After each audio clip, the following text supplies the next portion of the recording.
all, and you're welcome to another series show on Benjamin TV. Today, we're basically going to be discussing everything concerning the social aspects relating to this health condition known as hypertension. Previously on our channel, we've discussed basically about the medical aspects. So today is going to be basically more about the social aspects. So I'd like to welcome our guest of today, Sir Cletus, for joining us. He's going to be attending carefully to the questions concerning this health condition known as hypertension. But before I forget, I would like to say a very big thank you to our returning subscribers, and to the newbies in the house. You're very much welcome. Please hit the subscribe button and like our videos. Keep on getting more videos like this. Before we dive straight into what we have for today, I would like to say, for the good health of your engine, if you've not tried the Just Go oil today, try any of the Just Go oil products today. Get one of our products basically for your vehicles and test our oil, because it's actually one of the best in Nigeria. So moving straight into what we have for the day, Sir Cletus, I'd like to ask, could you tell us basically some of the social factors, that actually aid, that contributes to this health condition known as hypertension? I think the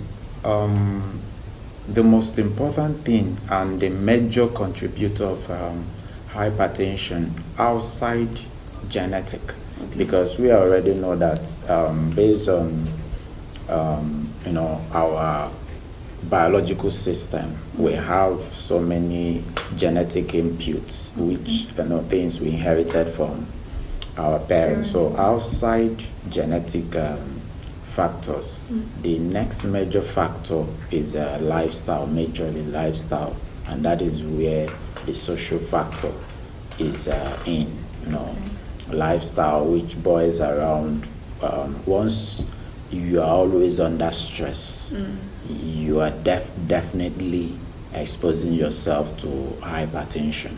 Then under that social factor, stress, then the way you feed, also the type of thing you eat, the way you eat, because it's not just what you eat, but also how you eat it is very important. Okay.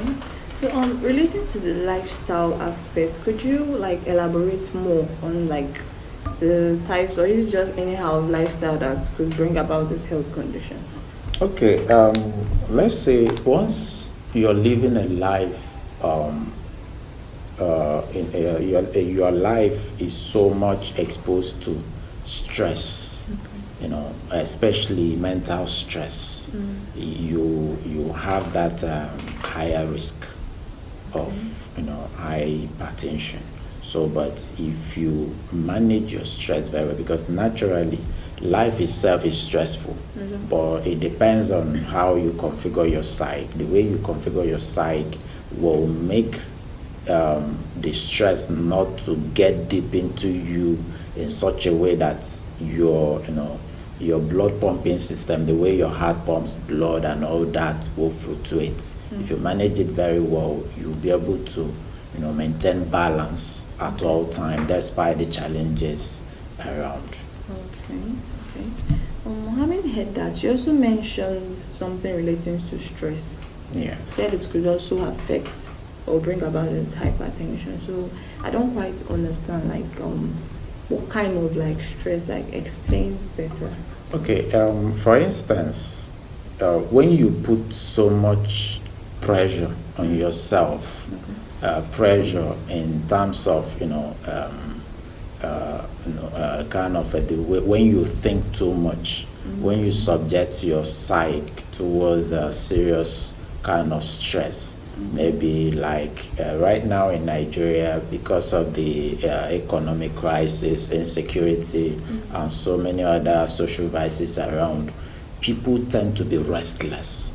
And when someone is restless for a longer period of time, it tends to in fact, of course, we know that maybe once you sense danger or you are so uncomfortable, the reflex thing to do is for your heart to beat faster than normal. So when this thing now, because of things around, becomes more consistent, then the period your heart will be beating abnormally will be high. And once it's like that, you'll be more prone to having a high, a high blood pressure, coupled with probably some other genetic factor, like some people will be more exposed to the other.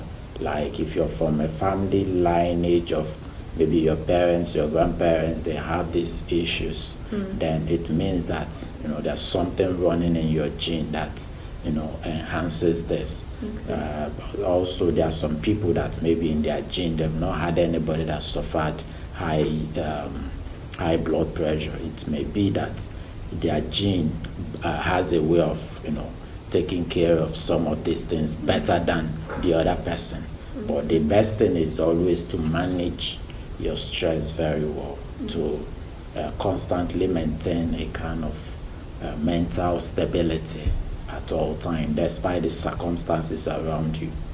Okay, with regard to the social factors you mentioned earlier, like the lifestyle, stress, and every, how do you encourage one to like reduce this like social factor in order not to risk high chances of getting hypertension? Like preventive measures you can encourage people out there to like do. Okay, I think the first and the most important is what you eat and how you eat.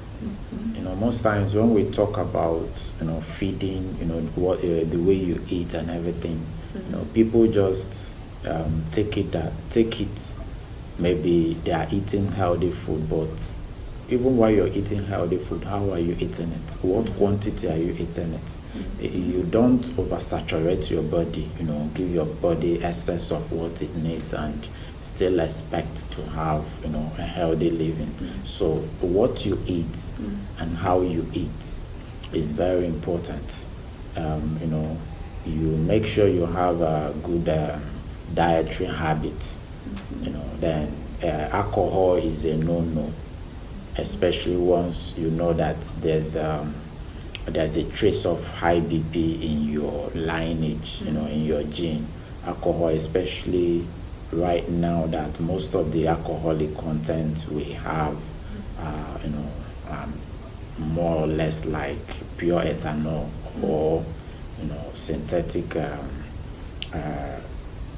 chemicals, not really because most times people will tell you that alcohol is good and it helps this, it does that, maybe in case of palm wine and all that and some natural forms of alcohol. But the truth is that most of the alcoholic content we have in the market today are not from those natural sources. So it becomes more important that one should be very careful taking all that, especially if there's a history of hypertension in your lineage. Yes, it becomes very important.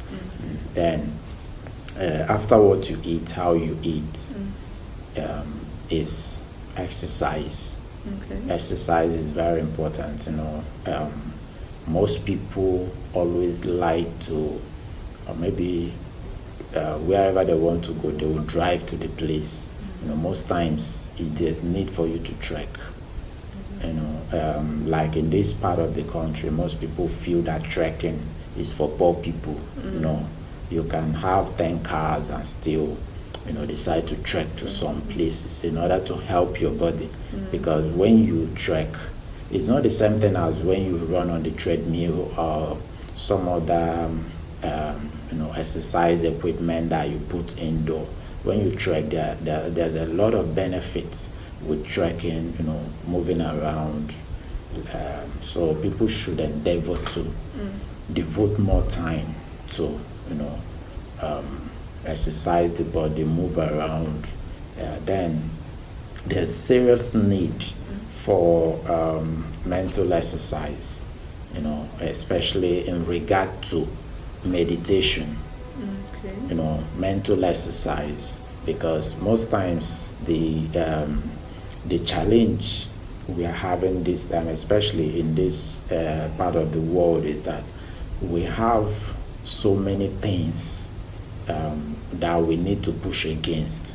like the economic challenges, security challenges, family issues, people with too much responsibilities, and the source of maintaining them are so low. So all these things boils has a way of affecting the way your psyche runs. But when you have a healthy meditative attitude, a healthy mental exercise that helps you to like purge yourself every now and then, and create a balance within your psyche, understanding some basic things about life, that what life and death means, and some other let's say some other mental activities that will help you to like feel free and purge yourself of the stress. It goes a long way to help in stabilizing your mental states, and this largely help in reducing your chances, and even help you if you're already hypertensive. Some of these exercises will help to reduce it. All right, having heard social factors from Mr. Cletus, both the preventive measures, you definitely want to apply them. Do the needful today. If you know you are eating in large quantities, try to reduce them. Try to know the kind of meals you are taking. Try to apply meditation and every in order to at least reduce yourself of the high chances of getting hypertension. So having said that, I would like to say a very big thank you once again to Mr. Cletus for staying with us to the very end, and to our returning subscribers out there, thank you very much for staying with us to the very end. Make sure to hit the like button, and don't forget, it's not just the good health of your body, the good health of your engine. Try Jesco oil today. Get the one for your engine today and try